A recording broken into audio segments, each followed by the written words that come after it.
Hello and welcome to BCM325 Future Cultures.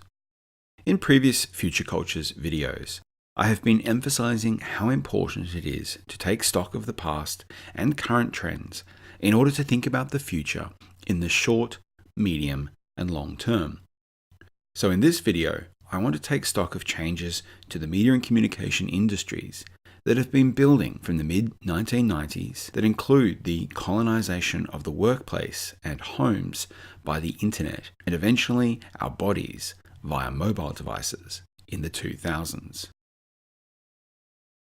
It was this era of always-on internet-enabled smart devices, like the first generation of Apple and Android phones, which enabled Silicon Valley startups like Facebook and Twitter to become dominant media platforms. Over the past decade, this new media ecosystem has been maturing and establishing clear patterns which are setting us up for the next decade and beyond. What we do know is that change has been increasing in intensity since the innovation of the movable type printing press, and more recently, the development of the microprocessor technology during the Cold War. Communication technologies and media platforms have been creating new opportunities for massive disruption to the established modes of content production, distribution, and reception. In this video, I want to provide a series of terms for describing this disruption and lay the groundwork for thinking about the broader implications for the media industries, including social media, in the way we think about the move from audiences to users and beyond.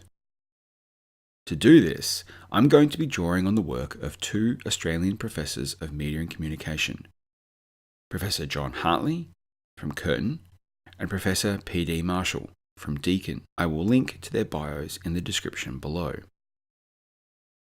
In his book Digital Futures for Cultural and Media Studies, Hartley observes that media and communication studies grew up on broadcasting, mass media, and national popular culture. These are the legacy media industries, which are part of what P.D. Marshall calls the representational media paradigm. A paradigm is a pattern, a set of concepts, theories, or standards that work to provide a framework for understanding something. It is not meant to be a rigid model, but a grouping of conditions that we can consider to be operating at a specific time and place.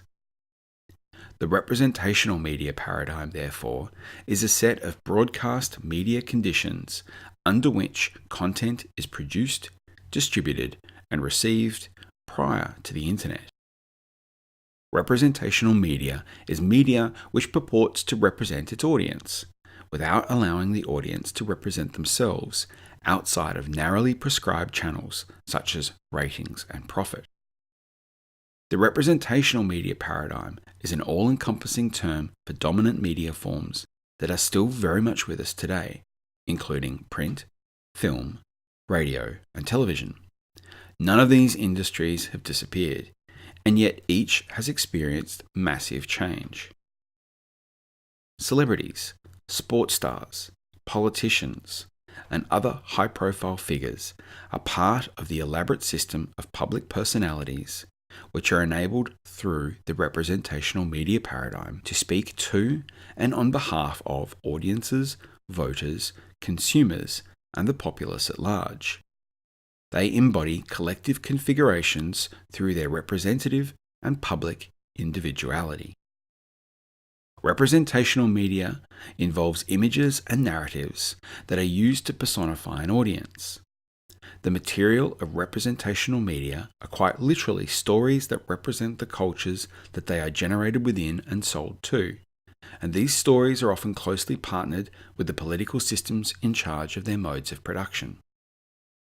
Media studies, argues Hartley, were founded on the suspicion of owners and operators of media, while communication studies were founded on models of communication science that were antagonistic towards the difference between producers and consumers.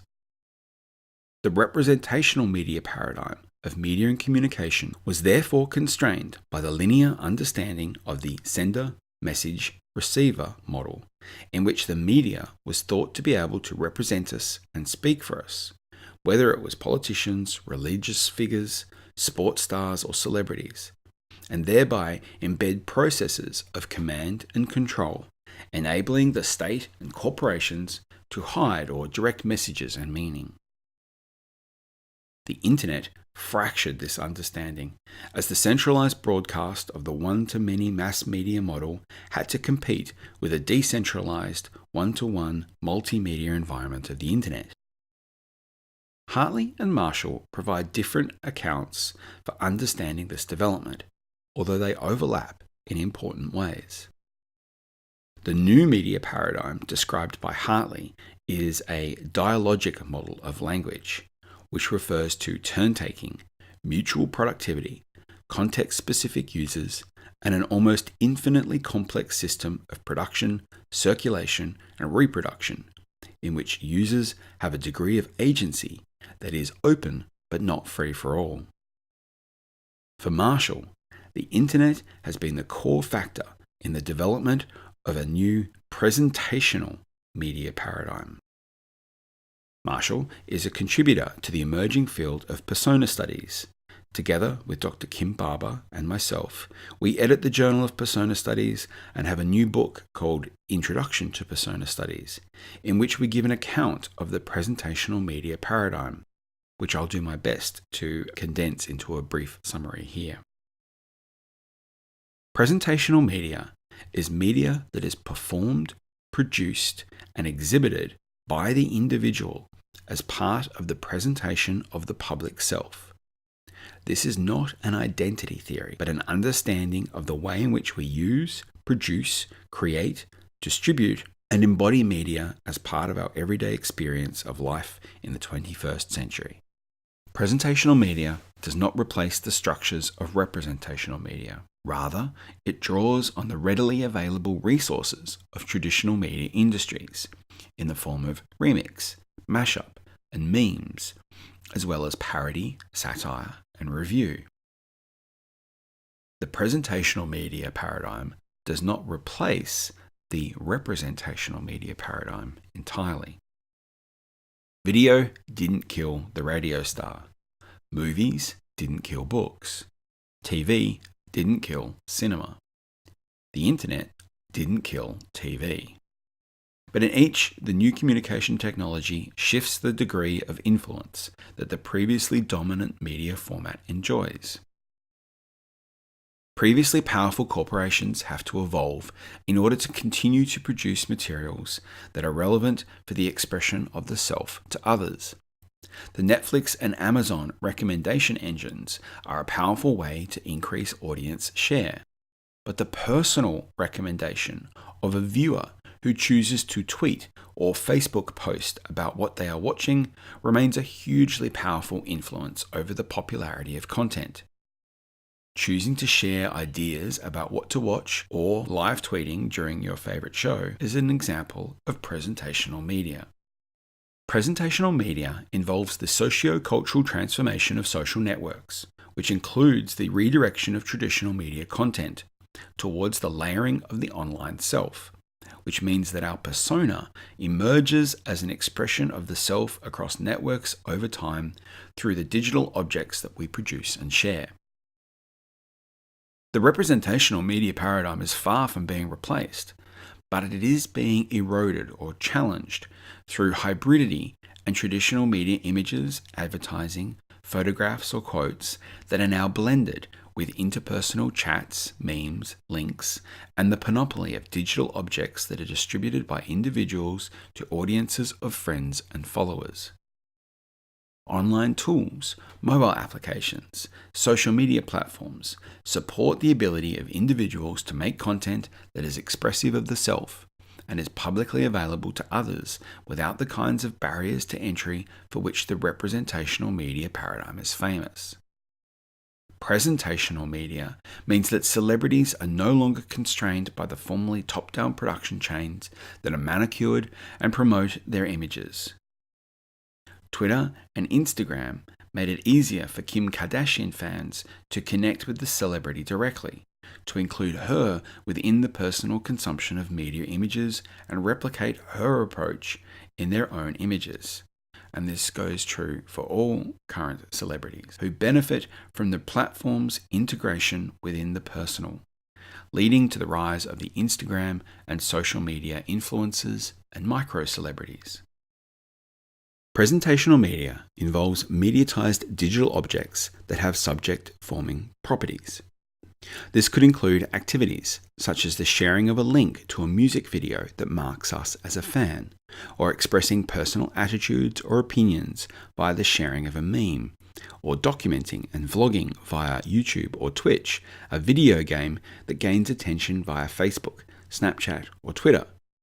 This all contributes to the intercommunication of self-mediation. So the term presentational media locates the self at the center of contemporary media activity, which still involves representational elements, but these are spread by audiences according to entirely new structures and practices. The internet connects together all forms of media consumption and production, flattening out the distinction between these concepts and reinvigorating the connection between the two. Rather than a linear process from production to consumption, media becomes cyclical. At the same time, communication is no longer one-to-many or even many-to-many, but flat, and media takes on intercommunicative properties of digital objects circulating through multiple networks. Intercommunication is an elaborate layering of types and forms of communication that are filtered and directed and engaged with by particular individuals in interpersonal ways. Intercommunication is individually directed, systematically filtered, automatically tracked and recorded, and engaged with by individuals, organizations, and machines in multiple ways. It is through this intercommunicative activity that we see our persona starting to take shape.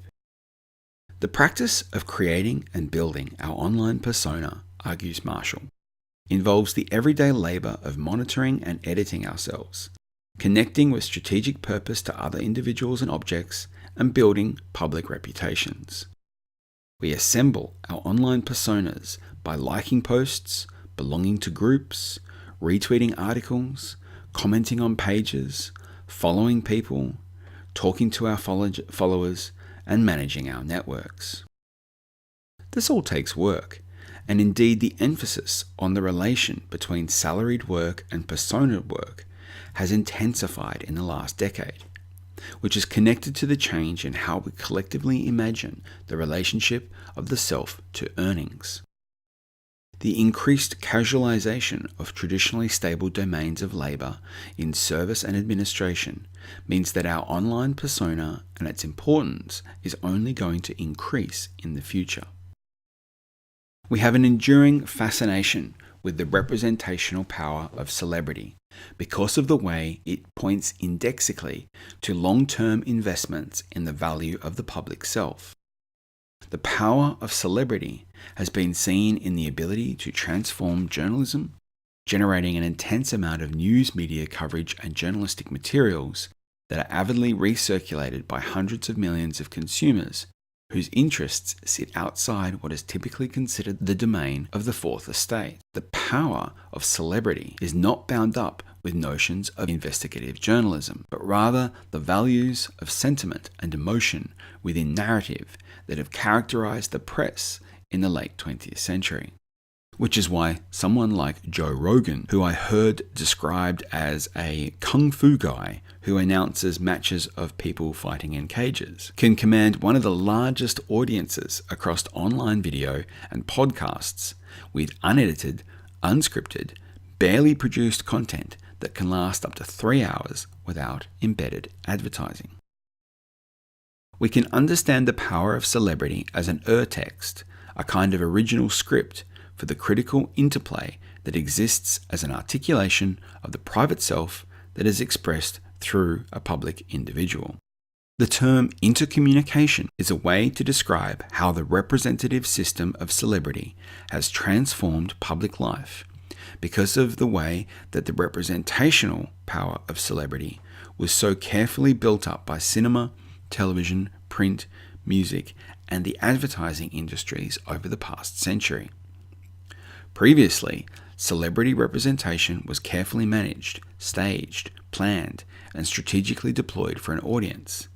That is still true, but it is now individualized, opportune, personally framed, and more candidly engaged in a series of network relations. Celebrity has now become part of a new model and explanatory mechanism for understanding the movement between the public, the private, and the intimate, particularly evidenced by social media. Our technologically enhanced cultures are quite conclusively bound up in the systems of presentational media. Marshall's view is a specific focus on the way that users have been able to challenge the presentational media paradigm and highlights the processes of persona as the move between collective association and the individual presentation of the public self. Hartley's approach is a broader understanding of how the internet has shaped the current media and communication landscape. One of the features of Hartley's work is his argument that all media, even niche media, whether it is Shakespeare, Star Trek, or reality TV, is part of a set of open, generative resources which contributes to a growing popular self-realization and emancipation, equating popular media with the process of the liberation of ideas and progress. This is actually very similar to the argument that is at the center of Marshall's approach and the broader interests of persona studies, which is that popular media is not only the ground from which other content emerges, it is also the material that we assemble in the presentation of our public selves, as audiences, as fans, but also as professionals and members of different collectives. Another great feature of Hartley's work is the way he anticipates the common critique typically associated with the idea of political economy, which views all media as being owned and controlled by vested interests in established power structures, whether it is the representation of women in advertising, the lack of minority representation in drama, or the producer's desire to keep you on the couch consuming for neoliberalism. To contrast with this critique, Hartley argues that media are an enabling social technology like the law, science, or universities, all of which are as important as the coordination and regulation mechanisms that enable all kinds of creativity and productivity to flourish and assist in the evolution of culture and society moving forward. This will seem naive to some, especially those who have recently argued that it is social media that has given a powerful boost to political and religious extremism and empowered movements like the anti-vaxxers and the alt-right. And that is true. But it is also true that the internet and social media have provided new opportunities to confront the historical inequalities of the past and provide new platforms to fight for new freedoms. This is not a new argument. Responding to the potential of the representational broadcast media paradigm and contributing to it, media studies conceptualize the media as a means for the ideological control of mass society and the creative industries as a tool for conditioning its audiences. However, some media and cultural studies contributors, especially Stuart Hall, argued that the audience wasn't simply an empty vessel for media messages, but rather they were active in the negotiation and use of media texts. As digital technologies have increasingly enabled consumers to engage with popular media, to mash up, remix, and recreate, and generate their own content, the concept of the audience transmogrified into the user, and the scale of this user activity has dramatically expanded globally, from gigabytes to petabytes to zettabytes. This change has been rapid, leading to an explosion of digital creativity, social media networks, and media content that continues to blur the notion of the consumer, the audience, and the user, laying foundations of Hartley's dialogic model of communication and media. The future will continue to change, but the future is also about continuity and discontinuity. The future of media and creative ideas have their origins in a continuous history. Some of the functions of YouTube, for example, are comparable to archives. Some of the functions of Twitch are comparable to the functions of the arcade, particularly the social act of watching others play. The future of some industries, however, is discontinuous. Uber has drastically shifted the way in which we view the centralization of transport. YouTube and Netflix have provided new ways for audiences to produce, distribute, and access content. A once dominant content institution, journalism, is undergoing a major discontinuity from its heights in the previous century. The print industries were the dominant media format for a century between 1850 and 1950. Communication was top-down as the audience, the reader, was the endpoint. Now the trend is for bottom-up access to news and information that is generated by users. However, the owners of the platforms are still situated at the top. What is important is that the public sphere, something that was once the authorial domain of journalists and public figures in the representational media paradigm, is giving way to public thought, some of it organized, some of it not, and all of it competitive. The public sphere has been fractured and is contested across social media and the web, from platforms like Facebook and Twitter to websites like wikis and the Chan boards. This is not unique to journalism, as the broadcast networks are seeding ground to emergent media, streaming and online content, whose audience is dispersed across multiple platforms. The popularity and success of streaming media is a model which gives the audience agency over what to watch and when to watch. This was the appeal of VHS and DVD purchases, but goes further in the internet age to give audiences access to regularly changing archives of content, removing the barriers of artificial scarcity. We see media owners like Disney and Warner Brothers attempting to create their own streaming services, which is going to change the landscape that Netflix and to a lesser extent Hulu have recently dominated. All the time, cable companies are losing viewers who no longer want to be tied to the idea of curated content in the form of top-down channels. Persona studies is interested in a similar phenomenon that is occurring in the way that people are representing themselves in public, not necessarily in terms of identity, which has internal, deeply subjective properties, but in terms of persona, the public masks that individuals use to project themselves in ways that draw on networks of people all doing the same, using digital objects which are not necessarily owned. This has important consequences for the future development of language, culture, social institutions, and forms of collective agency that use privately owned social technologies to produce our individual capacity for signaling, making sense practices, copying, cultural behavior practices, and networking, intersubjectivity practices. I'm going to conclude this video with two key claims that Hartley makes, which are important for thinking about the way these trends might indicate how things are going to change in the medium and long-term future of the cultural and creative industries. First is that the current era of digital transformation is one where command and control centralization is being interlaced with self-organizing network complexity.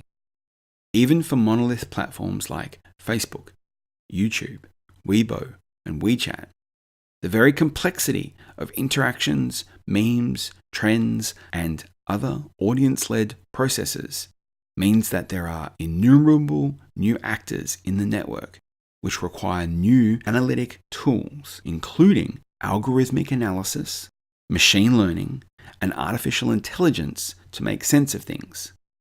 And then, even those tools are not currently sufficient to provide a clear understanding of what's going on. Politically, this can be disturbing because this openness and uncontrolled approach is equally radicalized by racists, homophobes, bigots, and other regressive audiences. However, it is simultaneously embraced by progressive, humanistic, and socially empowering communities. Second is the consequence that it is no longer adequate to posit a powerful corporate or state agency as the sole producer of meaning. It is no longer sufficient to think that the individual lacks agency or power in any model of communication, even when the relationship is asymmetrical. Governments and corporations, media owners and advertisers are still able to subvert, interject, and affect measures of control in this new system, but their mode of operation is in direct competition with highly motivated, invigorated, and active audiences. These consequences are only going to become more obvious and more important, especially in the short term, because remember, the future is now.